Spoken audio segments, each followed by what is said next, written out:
Girish park এলাকায় আগুন। ছাতুবাবু লাটুবাবু বাজারের কাছে বড় আগুন। একটি বাড়িতে আগুনের কালো ধোঁয়া দেখতে পেয়ে স্থানীয় বাসিন্দারা দমকলকে ফোন করে।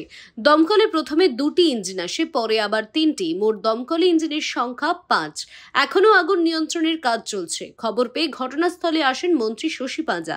গ্যাসের সিলিন্ডার ফেটে আগুন লাগে বলে মনে করা হচ্ছে। কি বলছেন মন্ত্রী শশী পাঁজা, শোনাবো। উপস্থিত এলাকায় তার পাশে এই বাড়িটি যেখানে আগুন লাগে সেই অর্থে কেউ ছিল না, কিন্তু যেটা হচ্ছে গ্যাস সিলিন্ডার এবং যারা পাশে প্রতিবেশী বাড়ির কাছাকাছি সকলেরই গ্যাস সিলিন্ডার, এবং ওইগুলোকে রক্ষা করেছে আমাদের স্থানীয় ছেলেরা এবং দমকল, যেটা একেবারেই তৎপরতা ওখান থেকে চলে গেছে। ফলে স্থানীয় পৌর প্রতিনিধি এই উল্টো দিকে বাজারে উনিও একদম প্রথম থেকেই ছিলেন, শ্রী তারকনাথ চট্টোপাধ্যায়।